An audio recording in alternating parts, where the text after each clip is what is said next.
ओम शांति। योगी और तीव्र पुरुषार्थी कैसे बने कि 19वें सेशन में आप सभी ब्राह्मण आत्माओं का स्वागत है। पिछले सेशन में हमने अनुभव किया कि बाबा से योग कितना सहज रीति से लग सकता है। आज और इसी सेशन को बढ़ाएंगे कि बहुत आसान है बाबा के योग में लवलीन रहना। और अगर आज का सेशन आप सभी आत्माओं को समझ में आ जाता है तो करीबन 4-5 फायदे होने वाले हैं आपको। एक तो आप सदा के लिए समस्याओं से निर्विघ्न रह जाओगे, ठीक है ना। और दूसरा, निरंतर योगी बनना, साक्षी दृष्टावस्था रहना, ये सारी बातें आपको एक ही सेशन में बहुत अच्छे से क्लियर हो जाएंगी। कहते हैं ना कि रावण के नाभि में तीर लगाया तो सारी माया ही खत्म, यानी रावण की मृत्यु। तो वैसे ही कुछ सेशन के अंदर होगा आज के विशेष सेशन के अंदर। लेकिन आज यह बहुत अटेंशन से भी सुनना है आपको, और कमेंट में ये लिखना है कि आपको कितना % ईमानदारी से क्लास समझ में आई। क्योंकि जितनी क्लास समझ में आ जाएगी आज, उतना आपके योग के अंदर बहुत बड़ा जबरदस्त परिवर्तन आने वाला है। और इसको समझने के लिए आप बिल्कुल शांति से बाबा की याद में बैठे, ऐसे माहौल में रहकर सुने जहां पे आपको कोई डिस्टर्ब नहीं कर रहा हो। क्योंकि माया है ना, ऐसी चीजों में ज्यादा परेशान करती है। तो चलो, आज हम सेशन की शुरुआत जो करते हैं वो इसी से करते हैं कि सहज योग है ना, कि बिल्कुल आसान योग है। आसान योग क्यों बोलेंगे? क्योंकि आत्मा में मेहनत के संस्कार है ही नहीं कि आपको मेहनत करनी पड़े, है ना। तो अगर मेहनत कर रहे हैं, इसका मतलब माया के प्रभाव में है, माया से हम लड़ाई कर रहे हैं। आई ना बात समझ में? आत्मा में तो नेचुरल आत्मा है, शांत स्वरूप है, सुख स्वरूप है, आनंद स्वरूप है, तो उसमें कोई मेहनत के संस्कार नहीं है। तो आज हम वही चीज करेंगे कि बिल्कुल नेचुरल रूप से योग आपका सहज रीति से लग जाए, या फिर कहें कि लगा हुआ ही रहे, है ना, बाबा से हटे ही नहीं, है ना। ऐसा लगे कि बाप समान स्थिति हो गई हो, कोई विघ्न भी आपको टच न कर सके, है ना, कोई परेशानी आपको टच न कर सके। तो उसी के लिए हम थोड़ा सा गहराई से इसको समझते हैं। इसके लिए हम आत्मा की रूहानी यात्रा जो है उसको थोड़ा अच्छे से समझ लेते हैं। क्योंकि आप आत्मा है या मैं आत्मा हूं, हमने जो यात्रा करी है ना, उसको थोड़ा अलग तरीके से समझेंगे आज। ताकि क्या होगा कि आपको बिल्कुल क्लियर हो जाएगा कि ये तो कितना इजी है बाबा से योग लगाना, कितना आसान है बाबा से योग लगाना, है ना। और एक बात बहुत अच्छे से समझ लो कि हमारा जो सच्चा रिश्ता है, सच्चा जो कहते हैं कि चेंजलेस, सच्चाई सत्यता की परिभाषा क्या है कि जिसका कभी चेंज न हो, हाँ वो चेंजलेस हो। तो परमात्मा के साथ हमारा सत्य रिश्ता है, और बाकी के साथ जो भी रिश्ते नाते हैं वह कल्पनाओं वाले रिश्ते हैं। आपको हर लाइन समझनी है, डायरी में भी नोट करो कि दूसरों के साथ जो रिश्ते हैं वह कैसे रिश्ते हैं, हमारे कल्पनाओं वाले रिश्ते हैं।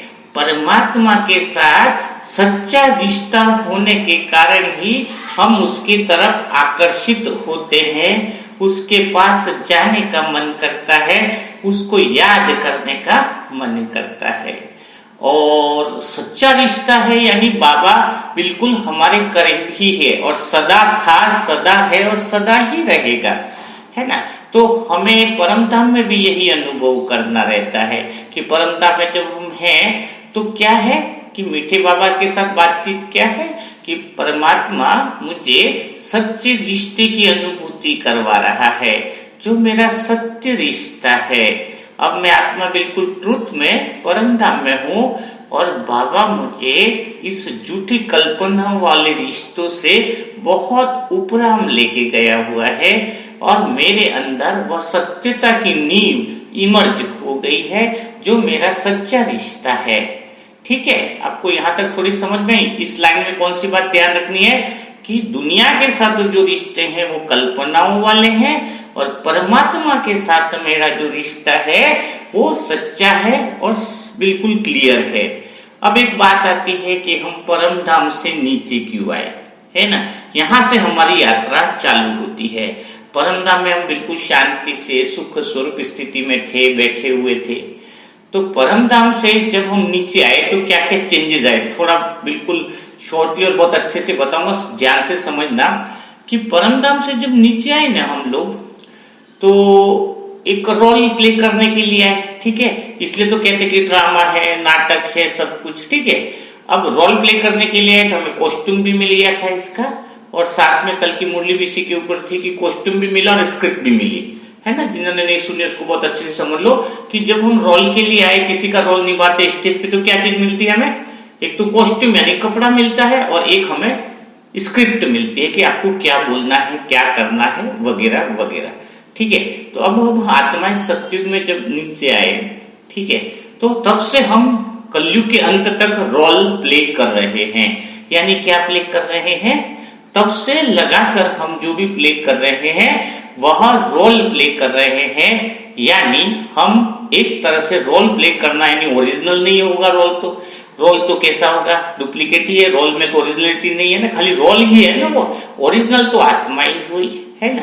तो हुआ क्या, इस बात को बहुत अच्छे से समझना होगा आपको कि रोल प्ले करते करते हमारा मन, हमारा बुद्धि और संस्कार, यानी मन सारी जो कल्पनाएं कर रहा है, ये कल्पना ही है कि आप ये किसी के पिताजी बने, किसका ये, क्योंकि रोल यानी कल्पना है। सत्य तो वो होता है जो चेंजलेस है, जो बदलता नहीं है, ठीक है। अब वो क्या रहा है कि सतयुग और त्रेतायुग में तो समझ में आ रहा था कि हम रोल कर रहे हैं, कल्पना है, हम आत्मा मालिक है, ओरिजिनल जो स्वरूप है वो हम आत्मा है। लेकिन 63 जन्मों का जो ये संस्कार जो अपना चला है, उसके अंदर क्या हुआ कि जो कल्पनाओं में हम जी रहे हैं, वह कल्पनाएं हमें वास्तविक लगने लग गई। कितनी गहरी बात है, आप सुनो, बहुत जबरदस्त चीज है ना। कि मन में जो आपके दुख आ रहे हैं, है ना, फीलिंग कर रहे हो ना, तो कोई रोल है आपको, उसके अंदर दुख का फीलिंग आ रहा है, आपको कोई खुशी की फीलिंग आ रही है, आपको आनंद की फीलिंग आ रही है। तो एक बात बहुत अच्छे से समझो यहाँ पर कि आपको मन में शांति चाहिए क्या, या आत्मा में शांति। मन की शांति आत्मा की शांति से अलग है। इस बात को बहुत अच्छे से आप क्लियर करके समझो। जैसे कोई रोल के अंदर 10 लाख रुपए मिल गया तो मन एकदम शांत हो गया कोई परिस्थिति में, और कोई परिस्थिति में वो खुश हो गया, तो मन की शांति जो है वो आत्मा की ओरिजिनल शांति से अलग है। आत्मा कैसी है, सदा काल शांति है, उसका नेचुरल जो है चेंजलेस, यानी वो ट्रुथ है, सत्य है कि आत्मा हमेशा से शांत थी, शांत है और शांत रहेगी।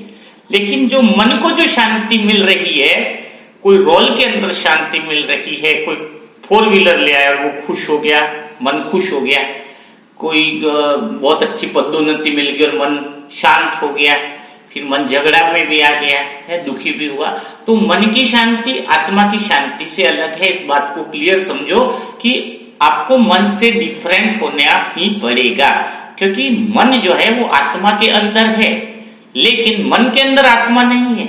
इसका अर्थ समझे, मन आत्मा के अंदर है पर आत्मा मन के अंदर नहीं है। तो मन खुशी दुख का फीलिंग कर रहा है, वो रोल के कारण कर रहा है, अपनी कल्पनाओं के कारण कर रहा है ना। और इसी को हम माया कह रहे हैं, कल्पनाओं के कारण कर रहा है। यानी जब वो कोई ऐसा रोल आ गया उसका, तो दुखी हो रहा है, खुश हो रहा है, शांत हो रहा है, अच्छा रहा है। अब हमारी सबसे बड़ी जो प्रॉब्लम हुई इस 63 जन्म में, वो यही हुई, एक्चुअल में ओरिजिनल दुख है ही नहीं, लेकिन हम आत्माएं उस मन बुद्धि के साथ ही अपने को अटैच करने लग गए, उन कल्पनाओं को सत्य मानने लग गए जो ऑलरेडी कल्पना है। और आज योग में इतने सालों से कई सारी आत्माओं को जो मैं पूछता हूँ, कहते मेरे मन को शांति चाहिए, मेरी बुद्धि को शांति चाहिए, मेरे संस्कार शांत रूप में हो जाए। अरे भाई, मन को शांति कहाँ से है, कुछ समझ वाली बात ही नहीं, क्योंकि मन में तो जो भी रोल होगा वैसा एक्सपीरियंस होगा। आज तो कोई आत्मा मन को परमानेंट शांत कर पाई है, क्योंकि मन में तो जैसा रोल है वैसी अनुभूति आएगी ना, आप समझ गए ना। तो लेकिन आत्मा अगर मन से डिटैच हो जाए, उसकी फीलिंग से डिटैच हो जाए, फीलिंग से डिटैच कैसे होगी, सिंपल है, आत्मा अपने मूल स्वरूप में रहे कि मन में जो फीलिंग आ रही है वह कल्पना है, वो ओरिजिनल नहीं है। जैसे कोई आदमी सपना देख रहा, सपने के अंदर उसको बहुत ज्यादा 6 बिल्डिंग से गिर गया, जागने पर पता चला मुझे तो कुछ फर्क ही नहीं पड़ा, क्योंकि उसको पता चला कि तो सपना था। वैसे ही आत्मा ही एक ओरिजिनल सत्य है, बाकी जो है चीज बिल्कुल झूठ है। यानी ड्रामा क्यों बोलते, तो ड्रामा है, पिक्चर है, खेल है, क्यों बोलते हैं इसको? तो मन में उठने वाली फीलिंग को हम अपनी फीलिंग क्यों समझने लगते हैं? अब प्रश्न यहाँ पर उठता है जो बहुत अच्छे, देखो बाबा क्या कहता है, मुझे अपने संकल्प के बोझ की जिम्मेदारी दे दो। आपको कोई बोझ नहीं है एक्चुअली, आप जो दुनियादारी का बोझ है वो मन के अंदर ही लेकर चल रहे हो ना। ये स्थूल रूप में है कि मुझे 4 बच्चों की पालना करनी है, 10 घर बनाने, ये बनाने, वो बोझ किस में लेके चल रहे हैं आप? संकल्प में। और बाबा क्या कहता है कि तुम अपने संकल्प का बोझ मुझे दे दो तो मैं तुम्हें अपने नैनों पर लेके चलूंगा, तुम हल्के हो जाओ। और संकल्प कौन से हैं? झूठे। जो झूठा बोझ हम लेके चल रहे हैं वो परमात्मा को दे देना है, जो सत्य ही नहीं है। अब एक बात आती है तो ड्रामा है, नाटक है, ओरिजिनल में तो आत्मा सत्य है, और सत्युगत रहता है मैं आत्मा सत्य स्वरूप में रहकर ही अपना रोल कर रही थी। तो अब यहाँ पर एक प्रश्न उठता है कि जो संकल्प है, मन में उठने वाले विचार हैं, बुद्धि में है, और संस्कार जो मन, उसको आत्मा सत्य कैसे मानने लग गई, उसके साथ जुड़ कैसे गई द्वापर कलयुग में, उसको समझो। तो उसके जुड़ने के 3-4 कारण हैं। एक तो एक ही कल्पना के बाद दूसरी कल्पना लगातार करते रहना। दूसरी बात, मन के इमोशन को हम अपने इमोशन समझने लग गए, यानी उस रोल में कोई दुख है तो उसके दुख को हम अपना दुख समझने लग गए, दूसरा कारण। और उस तीसरी कारण स्मृति स्वरूप हो गए, यानी उसी की स्मृति हमारे अंदर फिट होने लग गई, इतनी फिट होने लगी कि वो मन दुखी है तो मैं ही दुखी हूं, मन खुश है तो मैं ही खुश हूं। हाँ, बुद्धि भी उसी के हिसाब से चलने लगी, संस्कार भी वही, और उसमें साथ देने के लिए और शरीर के 5 तत्व है ना। तो क्यों बाबा कहता है कि आने वाले समय में भयंकर माया आने वाली है। तो भयंकर माया है कि बाहर से तो जो परिवर्तन होने वाला है वो होने वाला उथल पुथल, लेकिन तुम्हारे अंदर दुख का फीलिंग ज्यादा है और तुम अपने आप को दुखी कर बैठे तो बिल्कुल और परेशान हो जाओगे आप, क्योंकि आप मूल स्वरूप को भूल गए हैं। हम आत्मा है और उसकी स्मृति को हम अपनी स्मृति समझने लग गए हैं। अगर आप यह भी बात कहते हो कि मेरे को बाबा से योग नहीं लग रहा है, कौन बोला है मेरे से बाबा से योग नहीं लग रहा है? मन बोला ना। तो मन में जो है उसको आप फालतू समझो, इसको जो मन में आया विचार उसको क्या समझो? फालतू, ये सत्य है ही। मैं आत्मा तो सत्य स्वरूप में किसके साथ सदा बैठी हूं? बाबा के साथ। बाबा तो टाइमलेस है, स्थान का भी उसको कोई फर्क नहीं, सेकंड में जिधर चाहे उसके पास से इमर्ज कर लेता है परमात्मा, 1 सेकंड में अपने साथ ही है। तो हम बाबा के पास बैठे हैं ट्रू में, सच्चाई में। अब बाबा के साथ बैठकर क्या देखना है कि बाबा देखो ये क्या कैसे संकल्प, इसमें संकल्प का नाटक चल रहा है कि बाबा से योग नहीं लग रहा है मेरा, मैं योगी कब बनूंगा, मैं तीव्र पुरुषार्थ कब बनूंगा। ये सारी चीज किधर चल रही है? आपके संकल्प में। और यही माया है, इसको आपको समझना है। आप ऑलरेडी बाबा के साथ हो, आत्मा के रूप में ऑलरेडी बाबा के बच्चे, और हम सत्य हैं और सत्य स्वरूप के साथ में परमात्मा के साथ हैं। लेकिन हम मन की फीलिंग को अपनी फीलिंग समझ रहे हैं। यहाँ पे सबसे बड़ी जो प्रॉब्लम जो आ रही है, सबसे बड़ी जो दिक्कत आ रही है कि मन में उठने वाले विचारों को, मन में रोल के कारण उठने वाले विचारों को, संकल्प को कल्पना की दुनिया है, और कल्पना की दुनिया को हम असली दुनिया समझ बैठे हैं, और हम अपने असली स्वरूप को भूल गए हैं, है ना। अभी मैं आत्मा हूं तो मुझे क्या लगता है, मन बोले कि तू योगी नहीं है, तुझे सुधार करने के, तुझे ये करना है वो करना है, बाबा से तुम्हें क्या करूंगा, मुझे कोई मतलब नहीं, मैं आत्मा शांत हूं। मन की फीलिंग का असर, जब तुम मन की फीलिंग से और अटैच हो जाते तो संकल्प में बल मिल जाता है। आप समझे कुछ बात को? आप दुखी हो, आप उदास हो, अब आत्मा उस मन की फीलिंग के साथ और जुड़ गई, अरे मैं उदास हूं, मुझे तो कुछ मजा ही नहीं आ रहा है। अब आप क्या रहे, आप आत्मा को स्वयं को भी भूल गए। तो बाबा ने संकल्प से माया को दूर कर लिया, यानी ऐसे संकल्प जो बाबा से दूर कर ले वही माया है। जैसे मैं उदास हूं तो मैं बाबा से दूर हो गया ना, क्योंकि मैं आत्मा तो सत्य स्वरूप हूं, और सत्य स्वरूप हूं तो मैं बाबा के साथ क्लियर टच में हूं। अब मैंने मन के विचार को अपना विचार बना लिया, उसके मन में आने वाली फीलिंग को अपनी फीलिंग मान लिया। अरे मैं उदास हूं, अब क्या होगा, अब मेरा रिएक्शन भी क्या होगा, उदासी के साथ ही होगा। और मैं भी बाबा से बोल भी दूं तो क्या फर्क पड़ेगा, कुछ फर्क भी नहीं पड़ेगा। लेकिन अगर मैं बाबा से ऐसे बात करूं कि मैं आत्मा हूं, सत्य स्वरूप में हूं, बिल्कुल उस स्मृति में हूं और बाबा के साथ मजे लो, बाबा ही देखो कैसे विचार ला रहा है ये मन, हाँ कैसे कैसे स्वप्न और संकल्प ला रहा है कि मेरा मन नहीं लग रहा है, खुद ही तो ऐसा रोल कर रहा है और ये रोल भी डुप्लीकेट है, नकली है, असत्य है, काल्पनिक है। तो होगा क्या ऐसा, आपको जब ऐसी स्थिति आ जाएगी, समझ आ जाएगी, तो एक फायदा होगा कि धीरे धीरे जो मन कल्पनाओं में है, बुद्धि जो कल्पनाओं के अंदर जी रही है, ड्रामा को ही असली मान रही है, जबकि ड्रामा है नकली, है ना, ड्रामा है खेल, है ना, समझ में आया ना, ड्रामा में जो चल रहा वो ड्रामा ही हुआ ना, पिक्चर ही हुई, नौटंकी तो हुई। अब इस ड्रामा को हम असली क्यों मान बैठे, वो कारण आपको समझ में आ गया होगा कि मन की फीलिंग को हम अपनी फीलिंग मान के बैठ के, अपनी फीलिंग देने से वो स्मृति स्वरूप बनते गए, और जब अपनी फीलिंग मानते गए तो विचार बड़े मजबूत होते गए।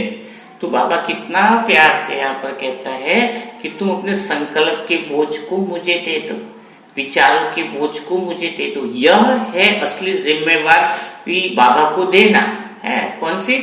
कि अपने मन के संकल्प, उस संकल्प से आपका लेना देनी नहीं है, आप उस संकल्प से छोड़ना ही नहीं चाहते, उन विचारों को, उन फीलिंग से डिटैच ही नहीं होना चाहते।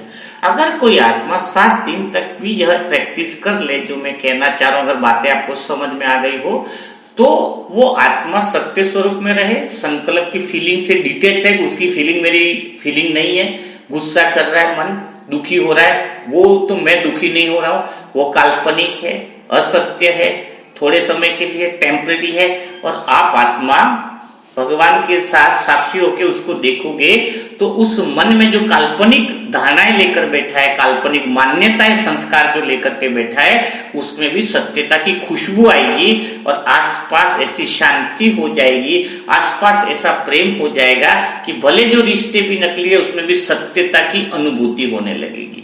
नकली रिश्ते कैसे लग रहे हैं कि सामने वाला जो है अपने को गरीब लग रहा है, अमीर लग रहा है। अब गरीब अमीर नहीं लगेगा, अपने को लगेगा कि वो तो उसका रोल है, मन जो है वो रोल प्ले कर रहा है और वह आत्मा है।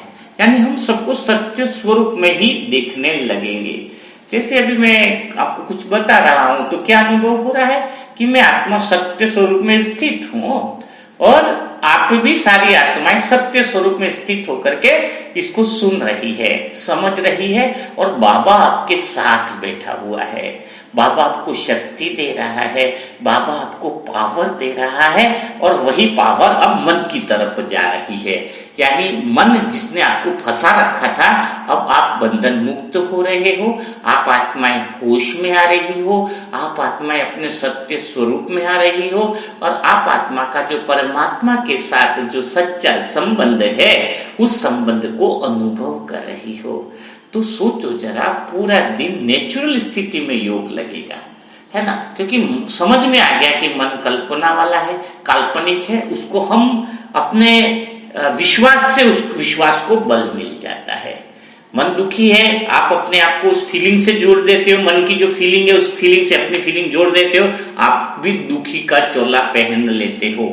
तो बहुत समय हो गया, थोड़ा सा टाइम लगता है, लेकिन अगर सेकंड में ये बात समझ में आ जाए ना, तो जनक का जो गाया हुआ ना सेकंड में मुक्ति, वह आपको समझ में आ जाएगी। नहीं तो अभी तक मेरे हिसाब से तो काफी सारी आत्माएं इसी पुरुषार्थ में लगी रहती है कि मेरे धन की समस्या उसको सोल्व करूं, मेरे भाई को ये प्रॉब्लम है तो सोल्व करूं बाबा से योग लगाकर। तो मेरा कहते कि मेरे भाई की समस्या, यानी उसने क्या किया, मैं और मेरे को चेंज ही नहीं किया, जो बाबा कहता है ना। तो मन जो है, मन में जो प्रॉब्लम आई है वो डुप्लीकेट है, काल्पनिक है, उसको तुम अपनी चोला पहना लिया और तुम खुद दुखी हो गए, तो कितनी गजब की बात हो गई। हाँ, तुम आत्मा साक्षी होकर के उस मन को काल्पनिक घटना समझ करके आप जब बात करते हो, उसको साक्षी होकर के आराम से देख पाते हो, तो उस फीलिंग में भी सत्यता आने लगती है, और फिर वो धीरे धीरे अंदर की स्मृति जो है वो बदलने लगती है। यानी जिसको हम असली मान कर बैठे और अंदर हम आत्मा और परमात्मा को नकली मान कर बैठे, पूरा उल्टा मन और बुद्धि ने काम करवा दिया है। तो जब ओरिजिनल संस्कार जो मैं आत्मा हूं उसका रियलाइजेशन क्लियर होने लग जाता है, तो फिर सारी चीजें क्लियर हो जाती है। मतलब जैसे एक बंदा है, उसको सपना ही आ गया कि कहते हैं ना, सपने में जो कुछ दिखा वो ओरिजिनल नहीं है। तो अब आत्मा को हमें सब जागृत अवस्था में हो गए, हम जाग गए, तो बाहर की सब चीजें हमें सपना और काल्पनिक ही लगेगी। अगर आत्मा होश में रहे, आत्मा अपने सत्य स्वरूप में रहे, और सत्य स्वरूप का अर्थ यही है। कहते हैं ना, बाबा बार बार कहते हैं कि मन बुद्धि के मालिक बनो, मन बुद्धि के मालिक बनो। इसका अर्थ क्या है? मालिक बनना मतलब मन की फीलिंग को अपने अंदर थोड़ी बसाना है। मन की फीलिंग हमसे बड़ी कहां से हो गई, है ना? तो हम फीलिंग के अंदर नहीं, फीलिंग हमारे अंदर है ना? हम फीलिंग के अंदर नहीं है, फीलिंग हमारे अंदर है। मीन्स हम आत्मा शांत स्वरूप है, और वो जो फीलिंग आई है उसको हम सिर्फ देख रहे हैं, कल्पना के रूप में है, पिक्चर के रूप में, और जो झूठ है जिसके अंदर सत्यता नहीं है। क्योंकि सत्यता तो वही रहेगी ना जहां पे सदा हो। सदा क्या है? मैं आत्मा हूं, सदा हूं, है, अजर हूं, अमर हूं, अविनाशी हूं, सदा शांति में हूं, गहरी शांति में हूं, परम शांति में हूं। अब आत्माओं का पुरुषार्थ यहाँ क्या हो रहा है कि मन में जो भी समस्या रही है, जो पाठ के अंदर समस्या, उसके पीछे अपनी पूरी शक्ति लगा देते हैं उसको निपटाने के लिए। अभी मैं यही हूं, अभी मेरी ये प्रॉब्लम है, बच्चा पढ़ाई नहीं कर रहा, ये नहीं कर रहा। अरे तुम झूठ में हो, और झूठ में भी झूठ की परत और चढ़ा रहे हो, और झूठ में और झूठ की परत चढ़ा रहे हो, तो कहां से योग लगेगा? रास्ता ही गलत पकड़ लिया है, तो फिर कहां पे आप पहुंचोगे? और जिस वक्त यह एहसास हो जाए कि झूठी रास्ता, झूठे रिश्ते हैं, झूठी माया, झूठी काया, है ना? मीन्स कहने का जो फीलिंग आ रही है वो भी झूठी है, वही आपको माया के रूप में लाकर सामने खड़ा कर देती है कि बाबा मेरी मदद नहीं कर रहा है। वो मन बोल रहा है, मन की फीलिंग है, अरे बाबा मेरी मदद नहीं कर रहा, मैं आत्मा तो सत्य स्वरूप में बाबा के साथ कंबाइंड ही हूं, है ना? ये मन जो है वो माया के रूप में ऐसे संकल्प लाते, तो संकल्प को आप बल मत दो, उसको सीधा बोलो, अनुभव को दूर करो। यार मैं आत्मा तो देखो ना बाबा, मैं तो तुम्हारे साथ हूँ। ये मन क्या बोल रहा है? ये संकल्प क्या कर रहा है? देखो ना, काल्पनिक। तो संकल्प में आप विश्वास का बल दे देते हो ना, तो फिर वो तुम पे हावी हो जाता है, तो फिर तुम उस चक्रव्यूह से निकल नहीं पाते हो। तो मेरे हिसाब से आप लोगों को मेरे जो कहने का जो भाव था, है ना, कि ओरिजिनल में जो मन बुद्धि और संस्कार की जो बातें हैं, जो समझाने का प्रयास था, वो शायद आप आत्माओं को समझ में आया होगा। लेकिन फिर भी अपने सेशन में कमेंट में आप जरूर ये लिखिए कि आपको कितना % समझ में आया। लिखना जरूर, इससे मुझे समझ में आएगा कि मैं जो बात आपको समझाना चाह रहा हूं वो आप तक पहुंच रही है या नहीं पहुंच रही है। वैसे कुछ भाई बहन तो ऐसे हैं जो लगातार कमेंट लिखते हैं, और मैं सारे कमेंट को पढ़ता हूं। अच्छा लगता है कि उनको जो बाबा जो चाहता है वो उनको वो चीजें मिल रही है, और उनके अंदर वो कुछ चेंजेस भी आ रहे हैं। और जो नए आत्माएं जो जुड़ी हैं, वो पूरे जो सेशन हुए 1 से 18, तो स्टार्टिंग से अगर वो सेशन को अटेंड करेंगी तो आगे जो नए सेशन चलेंगे उसमें हम आगे कंटिन्यू से जुड़ करके हर बात को समझ पाएंगे। तो कल फिर मुलाकात होगी हमारे नए सेशन के साथ, नए अनुभवों के साथ। तब तक सभी भाई बहनों को ओम शांति। और जिन जिन लोगों ने कमेंट में लिखा है और भगवान के अच्छे अनुभव हो रहे हैं, बाबा से उनके लिए विशेष दुआ करता हूं कि वो आत्माएं और परमात्मा के करीब जाए और गहरे गहरे अनुभवों का फायदा उठाए। तो कल फिर मुलाकात होगी, तब तक के लिए सभी भाई बहनों को ओम शांति।